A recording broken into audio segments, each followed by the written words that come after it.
ইসলামী আরবি বিশ্ববিদ্যালয়ের বিভিন্ন পদের নিয়োগ পরীক্ষায় চাপ সৃষ্টি করেছিল বিশ্ববিদ্যালয়ের 4 জন প্রভাবশালী কর্মকর্তা, যারা বিশ্ববিদ্যালয়ে চার কুতুব নামে পরিচিত। অভিযোগ রয়েছে, বিশ্ববিদ্যালয়ের উপাচার্য নিয়োগ প্রক্রিয়ায় স্বচ্ছতার আশ্বাস দিলেও এই চার কুতুবের কারণে যা আর হয়ে ওঠেনি। বিশ্ববিদ্যালয়ের এই চার কুতুব হলেন বিশ্ববিদ্যালয়ের রেজিস্ট্রার আইয়ুব হোসেন, সহকারী রেজিস্ট্রার মোহাম্মদ রুহুল্লাহ, সহকারী রেজিস্ট্রার দিদারুল্লাহ ও সহকারী পরীক্ষা নিয়ন্ত্রক আব্দুল হান্নান সাব্বির। তবে অন্যান্য কর্মকর্তাদের অভিযোগ, এই চার কর্মকর্তা বিশ্ববিদ্যালয় প্রশাসনকে নিয়ন্ত্রণ করলেও উপাচার্যের ভূমিকাও রহস্যজনক। তিনি সবকিছু জেনেও না জানার ভান করে থাকেন। 2016 সালে জনপ্রশাসন মন্ত্রণালয় জারিকৃত পরিপত্র অনুযায়ী কোনো নিয়োগ বা বাছাই কমিটির সদস্যের সন্তান কিংবা নিকটাত্মীয় চাকরি প্রার্থী হলে সেই সদস্য কোনোভাবেই ওই কমিটিতে থাকতে পারবেন না। কিন্তু ইআইবির রেজিস্ট্রার আইয়ুব হোসেন এই বিধানকে অমান্য করে নিয়োগ বোর্ডের সদস্য হিসেবে দায়িত্ব পালনকালে সন্তানকে সেকশন অফিসার পদে চাকরির জন্য আবেদন করিয়েছেন।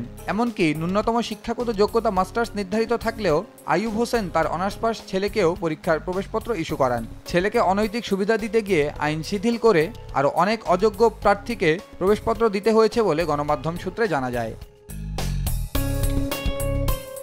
অভিযোগ রয়েছে, রেজিস্ট্রার আইয়ুব হোসেন সহকারী রেজিস্ট্রার মোহাম্মদ রুহুল্লাহর নিয়ন্ত্রণে পুরোপুরি পরিচালিত হন। সহকারী রেজিস্ট্রার মোহাম্মদ রুহুল্লাহ ঢাকা দক্ষিণ সিটি কর্পোরেশনের সাবেক মেয়র শেখ ফজলেনুর তাপস ও সাবেক স্বরাষ্ট্রমন্ত্রী আসাদুজ্জামান খান কামালের সুপারিশে চাকরি পান। মোহাম্মদ রুহুল্লাহর বাবা আওয়ামী লীগের দোয়ার মাওলানা হিসেবে পরিচিত ছিলেন, যিনি সাবেক প্রধানমন্ত্রী শেখ হাসিনাকে হযরত শেখ হাসিনা উপাধি দিয়েছিলেন। এদিকে সহকারী রেজিস্ট্রার দিদারুল্লাহ আওয়ামী লীগের সাংগঠনিক সম্পাদক আহমেদ হোসেনের ভাগিনা। গত 5 আগস্টের আগে তিনি মামার দাপট দেখিয়ে চললেও বর্তমানে নিজেকে জামাত পরিবারের সন্তান বলে পরিচয় দিচ্ছেন। আরেক সহকারী পরীক্ষা নিয়ন্ত্রক আব্দুল হান্নান সাব্বির সাবেক শিক্ষামন্ত্রী মহিবুল হাসান চৌধুরী নওফেলের ঘনিষ্ঠ হিসেবে পরিচিত। তার বিরুদ্ধেও উপাচার্যকে ঘিরে বিভাজন সৃষ্টির অভিযোগ রয়েছে। বিশ্ববিদ্যালয়ের বর্তমান প্রশাসনের বিরুদ্ধে যত্রতত্র কামিল মাদ্রাসার অনুমোদন দেওয়ার অভিযোগ রয়েছে।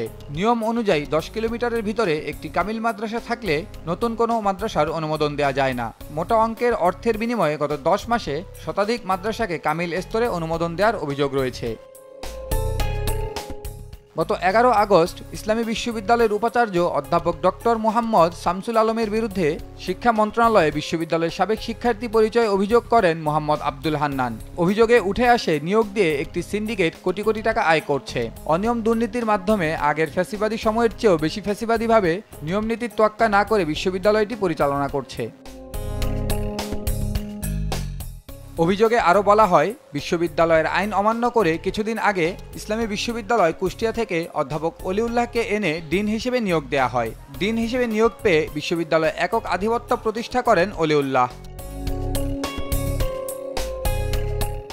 বর্তমান নিয়োগকে কেন্দ্র করে এরই মধ্যে অনেক প্রার্থীর কাছ থেকে মোটা অঙ্কের অর্থ নেওয়া হয়েছে বলে অভিযোগে উল্লেখ করা হয়। কোন পদে কাকে নিয়োগ দেওয়া হবে এরই মধ্যে দলীয় তালিকা ও পদ অনুযায়ী সেটি নিশ্চিত করা হয়েছে। বিশ্ববিদ্যালয়ে দীর্ঘদিন ধরে কিছু কর্মচারী অস্থায়ী ভিত্তিতে কাজ করলেও তাদের স্থায়ী না করে লাখ লাখ টাকার বিনিময়ে নতুন কর্মকর্তা কর্মচারী নিয়োগে সব প্রস্তুতি সম্পন্ন করেছে নতুন প্রশাসন। লিখিত অভিযোগে আরও বলা হয়, অধ্যাপক অলিউল্লাহকে খুশি করতে পারলেই অনুকূলে সিদ্ধান্ত দেন। কোনো মাদ্রাসা পরিদর্শনে গেলে তার চাহিদা অনুযায়ী উপঢৌকন ও ওই এলাকার প্রসিদ্ধ জিনিস দিতে হয় তাকে। এছাড়াও নিয়ম বহির্ভূতভাবে বিশ্ববিদ্যালয়ের একটি গাড়ি নিজে ও পরিবারের সদস্যরা ব্যবহার করেন। নিজের বিরুদ্ধে ওঠা অভিযোগ সম্পূর্ণ মিথ্যা বলে দাবি করেন ইসলামী আরবি বিশ্ববিদ্যালয়ের ডিন অধ্যাপক ডক্টর মোহাম্মদ অলিউল্লাহ। জুবায়ের আহমদ, দেশ টিভি।